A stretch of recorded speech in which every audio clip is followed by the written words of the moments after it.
Something else about the Clinton case, though, is that there's a concept in Westminster systems called ministerial responsibility. I've got a link here to the Wikipedia page, and I guess I just assumed that there was a concept of ministerial responsibility in the United States. But the argument that they're throwing around, which is that she's not responsible because she didn't know, seems to suggest that there is no concept of ministerial responsibility in the United States. In Canada, that wouldn't fly. In the UK, in Australia, this argument would not work. If she didn't know, then that doesn't mean that she's not responsible. She is still responsible even if she didn't know. And in fact, she's incompetent for not knowing. So she would be expected to have oversight over her employees and expected to take responsibility for any errors that they make. So if there's this argument that she doesn't know what her employees are doing, then that means that she's incompetent and she should be fired immediately. So it would be discarded legally and used against her politically. Maybe not in criminal matters, right? There's still a concept of a mens rea. You have to have a guilty mind before you can commit a crime, right? There has to be some concept of intent. But certainly in a concept, but in a negligence concept, right? You don't need a mens rea to be negligent, or a mens rea has a different concept with negligence, right? Is it reasonably foreseeable, right? But she would be held, like if there were any criminal consequences as an example, as a consequence of her hiring decisions, she would be held negligent for that here. But beyond that, she would at least certainly be expected to resign. She wouldn't her presidency, even like if this is the argument for not indicting her, that would end up with a dead end politically if she lived in Canada or the United Kingdom or Australia, right? So again, this is another example of just kind of like where did like ministerial responsibility is a very old concept. In Canada, we consider it a part. It's an unwritten part of our Constitution, right? And the unwritten parts of our Constitution include things like the Magna Carta, the presumption of innocence. The oldest aspects of the English legal tradition, and ministerial responsibility is in that collection of traditions that are hundreds of years old. So, and there's plenty of examples, of historical examples of ministers resigning due to a lack of oversight. So where did that idea go? I don't know. I would like to have that discussion. Maybe if you're reading this, put it in the comments. Give me a book to read, or a person to talk to, or something about what happened to the concept of ministerial responsibility in the United States. Was it there after the Revolutionary War for a period and then disappeared? Was it discarded? In the process of the Americans building, their system, where did it go? What's the story there? I'm curious because it's still in force in most of the Commonwealth, and like I said, this argument wouldn't work. It might work in a criminal sense, but it would be the end of her career politically. It's nearly 4 o'clock in the morning. It's Sunday morning. I was up, I don't know, what was it, like 9 something on Saturday night. I am awake now, I'm pretty sure anyways. I didn't get a whole lot finished yesterday. I guess it was a short day at the end of it, about a 15-hour day. Um, for me, that's a short day. I guess that's an average day for most people.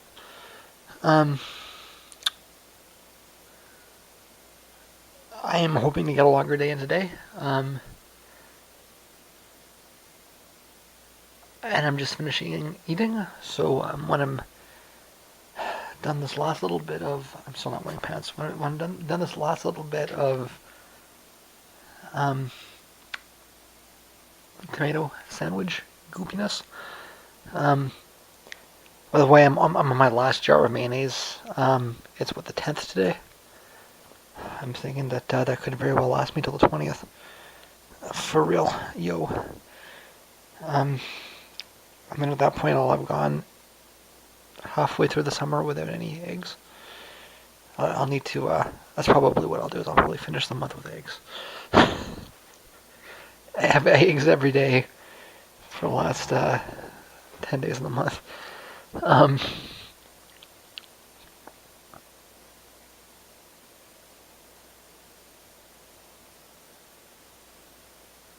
Yeah, there was another reason why I wanted to pick up the. I'm still a little scatterbrained, clearly. There was another reason why I wanted to pick up the camera, and I will get to it. I just more wanted to get a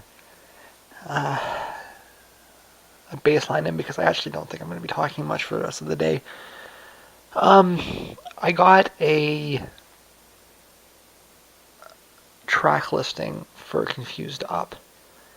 I checked to see the dates. I haven't closed anything since it would have been Thursday night, and it's now Sunday morning. So it's but I did at the very least get the track listing for Confused finished. Because I really haven't been doing much besides sleeping for the last couple of days. Having the track listing finished and getting ready to actually listen to it is probably a big step ahead.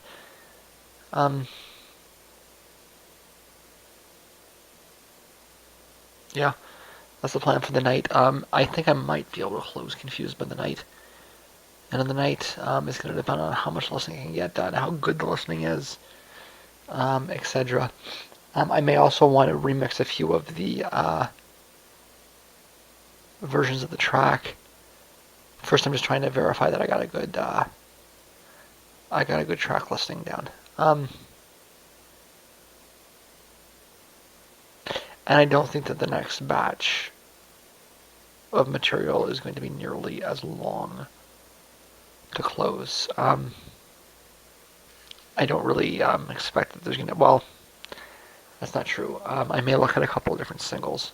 I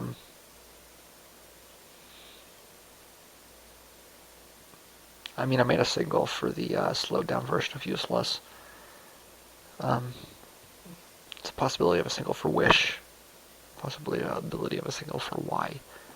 These are all second record explorations. But I've got it more lined up now, so it's a different process than it was the first time I went through. But that is the goal before I move on to the next thing. I posted something, was it last night about that? I think it was last night. About how the next little bit is going to be a little bit more typical regarding how I live. I'm used to segmenting time into tasks, which is kind of what I tried to do when I broke.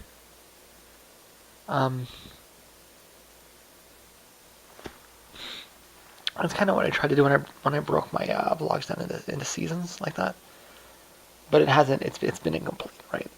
The idea was that I was understanding how I operate and thinking ahead. Realizing that okay, this is how I'm going to live my life. So let's go ahead and do it. But it's been incomplete up to this point. It's going to be a little bit more clear the thing is that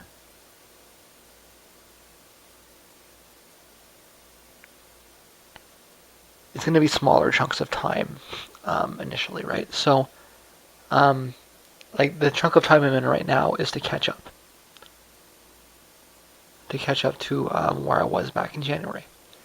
The chunk of time after that will be to clean, but the cleaning part is probably you know, the next season will probably start when I go to finish my second record, and depending on how long that takes, that could be the whole of the next season, right? So, the point being that like I'm going to be more well focused. The various factors behind the last couple of months being really scattered and aimless aside, it's not how I normally live. I normally very focused, right? So that's what I'm doing. But I just wanted to get a little end spot here of the video that I just finished watching, because I think it's an interesting exchange. I've made my way to RT, specifically the Worlds Apart part of RT.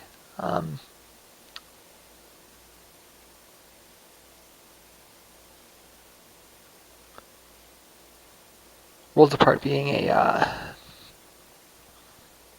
it's an interview show. I like the host. I gotta be honest. I think she's pretty smart, and she's it's interesting to hear a smart woman who was raised in the Soviet Union speak about it from the other side. I believe that this is actually Khrushchev's granddaughter, if you want to put that in context. And she takes a kind of a naive view about communism, right? Which is what you would expect from somebody that grew up in the culture, right? She reflects the prevailing opinions of her culture, right? Which is this idea that communism started off as a good idea, but they made a lot of errors and ended up falling apart in the end, right? Not the same as you'd hear in the West, right? And certainly not what I'm used to hearing or what I'm used to saying, as a Western leftist, which is that it didn't start with good intentions. It started, and that's the problem. It's not that it started off well and then fell apart. It's that it started off in the wrong direction and was never able to right itself, right? But she's interesting. I mean, it's not. You're not going to get that perception or that opinion from much of anywhere else, right? It's just this is an idiosyncrasy of Russian media. And anyways, I wanted to just get a little bit, so I'm going to set that up. So, Mr. Dawkins, I am a fan of the, I believe, much misunderstood Mr. Dawkins. I know that a lot of people in my tribe tend to look at Dawkins as though he's some kind of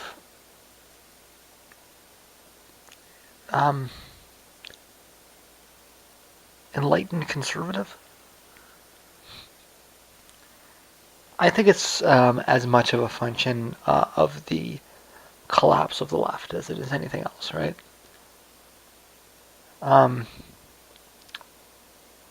Dawkins sounds like the radical leftist if you listen to him talk, and you know what radical leftism is. I mean, since when was the radical left about religious freedom? The radical left has never been about religious freedom. even acknowledging that Dawkins is a lot more moderate than his opponents would suggest, but I mean the radical left is about plurality of religious choice, multiculturalism. Like what? What? That's what we call liberals. in truth, I think that Dawkins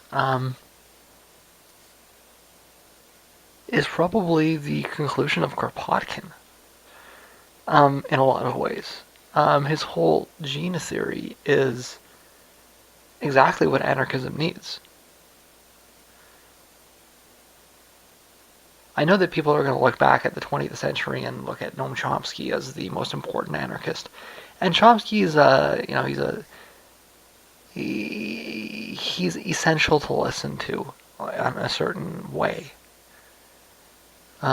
His arguments are very cogent. But I don't think he's the most important anarchist thinker like out there at the moment. In fact, I think that Richard Dawkins has the most important concepts for the left. This whole concept of reciprocity. It's all about altruism. And the biology of altruism. And this perception that's come up about, around him due to the fact that he takes a pretty standard left-wing approach towards religion is really quite unfortunate. And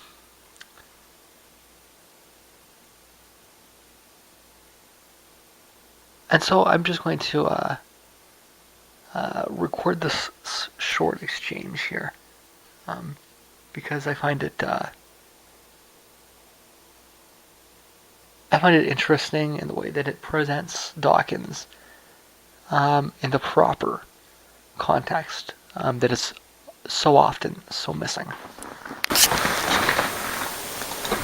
finally, I wonder if religion stop making those unsustainable claims about the origins of the universe and would embrace some sort of, let's say, definition of God that would be similar to Einstein's. Would you be willing to drop your objections against religion? How do you see the evolution? I would have no objection to an Einsteinian religion so long as people don't confuse it with supernaturalism. I think that Einstein made a mistake in using religious language because people had been misled by that. Einstein used the word God and he didn't actually believe in any kind of God. He was a pantheist, and I'd be happy to go along with that kind of religion. I just wouldn't call it religion. But how do you see the future of religion? If you seem to be agreeing that the social and emotional function that it serves is a very important one, do you see any institution that could either substitute that or a way in which religion could evolve? If I just ask you to use your imagination and let's say imagine religion in 100 years. I wouldn't call it religion. I think we need human comfort, psychological comfort, human comfort, emotional counseling, all these sorts of things. People get help from each other. We're a social species. We put our arms around each other to comfort each other. We don't need supernatural spooks in order to do that. Absolutely, but my point is that religion, as of now, is pretty much the only, or perhaps a very rare, social institution that has these open door policies. Science doesn't. You have to, meet certain criteria to be a science. But counseling does, psychology does. But you have to pay for that. The religion provides it free of charge. Well, we shouldn't. I'd like to see a more socialistic approach to that kind of thing, to mental health. So you have that feeling the return to the Soviet Union? I think social goodwill is something that we can achieve without overbearing dictatorial ordering about. Well, Mr. Dawkins, it's been a great pleasure talking to you. Thank you very much for your time. Aha! See, this is... I just like that exchange. Actually, let's just... So we're going to cut the end of this off. We'll go back and we'll just end it there. Okay, so I just wrote up my write-out for the confused signal, which is inri007. And in doing so, something kind of jumped out at me, which is that my experience is not the same as you would expect from a younger person. It's not the same as the stereotypes attached to millennials, right? Or the ideas of schooling that you see attached to millennials, right? So there's this kind of understanding, and even the left acknowledges this as well, is that and takes credit for it, which is that the scholastic system has become very left wing, and here I am arguing that my experience in school was tarnished by the conservative nature of the institutions, and that the core of the social issues that I've been having throughout my life, the reasons to transition, the reasons I'm on disability, all of it kind of stem from trauma experienced in childhood as a consequence of the conservative nature of the school system. Yeah, I'm sorry, I'm not a millennial, right? And it upholds that. It upholds the narrative that I've been presenting, right? If you're trying to understand me as just another millennial, or as a representative of the millennials, or whatever else, you're going to read that and you're going to say, geez, this doesn't have anything to do with what we associate with millennials. Does that mean that what we think about millennials is wrong? No. What it means is that I'm not a millennial. And I've never claimed to be a millennial. In fact, I've repeatedly rejected the claim. I'm rejecting the claim right now. Again, I don't have life experiences that can be associated with that generation. I know that I look 10 or 15 years younger than I am, but I am not of it. I am not of that generation. I am of my own age. I have experiences of my own age. I have opinions of my own age. I can only continue to explain why I'm not a millennial, and hope it eventually gets acknowledged. That said, I will say that growing up in the squeeze like this, I was born in 1981, so I'm very much of Gen X. I very much identify as Gen X, but I'm very much at the end of it as well, right? And growing up in that squeeze has kind of taken away the present. So when I was a teen in the 90s, it seemed like I had the choice to exaggerate the length of my childhood or end up as 15 going on 27, which is what I ended up doing, right? And was particularly abrasive given the arrested development I was coming out of.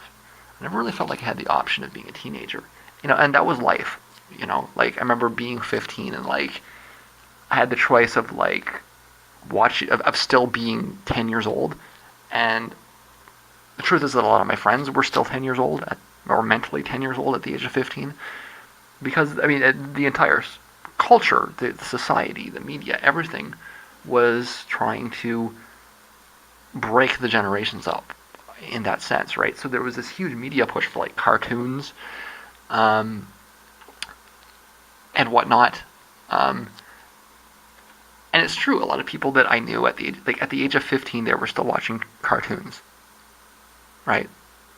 Like Saturday morning cartoons at the age of 15, and I couldn't deal with that. Like I didn't have. I didn't watch Saturday morning cartoons when I was 10, right? And I was very well aware that there was sort of this extreme level of immaturity around me. I was more interested in kind of aligning myself with people that were 10, 15 years older than me, right? Which meant, the whole alternative rock thing and everything else, right? And it seemed like that was the choice I had. I could be Gen Y or a millennial and still, act like a child up to the age of 20. Or I could skip the whole teenage thing and just jump to being a 20-something, right? And then when I was in my 20s, I kind of had the same issue, right? Because then all of a sudden, the whole millennial culture had caught up, right? And the millennials were going through their teens, and there was this big media push, right? And the culture and everything else for them to go through that period, right? And they took over, right? And again, a lot of people that I knew that were around me, and this is when I really kind of lost touch, was when I couldn't deal with it anymore, right? It's like when I'm 26 years old and my friends are listening to music that's geared towards 12-year-olds. That's when that's when things broke, right? But I mean, I did kind of, I dated when I was in my early 20s. I dated a girl that was 4 years younger than me. We met a few months after she turned 18. So, and she was more of a millennial, right? So, I mean, I kind of lived that for a few years, right? But broadly speaking, most of my 20s were spent separating myself from the people around me, as I was aging faster than they were, right? So I did end up making both choices in sequence, right? But it was like, acting my age made me feel old. And so, but at the same time, there wasn't really that option to act my age. Most people my age were stuck in the Arrested Development, right? They're still acting like teenagers, in their into their late 20s. And I couldn't deal with it, right? What I wanted was, to be able to act like I'm 20. But I didn't have that. I didn't feel like the society was going to give me that choice. I could act like I'm 15 or I could act like I'm 35. And like I say, I did both. And my 30s have been kind of the same thing, right? Now that I'm, once I got into my 30s, the millennials were living in their 20s, right? And then all of a sudden I could do the things that I wanted to do in my 20s, like protest. I mean, I did some protesting in my 20s, but it was, these were Gen X protests, like anti-free trade protests, right? And there was that kind of gap that came in. Actually, that's not true. I wasn't in my 20s. I was in my teens. So this is actually upholding what I'm saying, right? Because the gap that hit at 9/11. That's when that kind of movement kind of stopped, right? When the Gen X movement kind of scattered, not completely. I mean, and I did go to some free trade protests in the early 2000s as well, but most of that was done like when I was a teenager, kind of thing. And when I was living through my 20s, there was no protest movement. I came back during Occupy, and I turned 30 that year, right? So, and I was protesting with people that were younger than me, people that were in their 20s, right? There were some people that were about my age as well, but most of them were younger.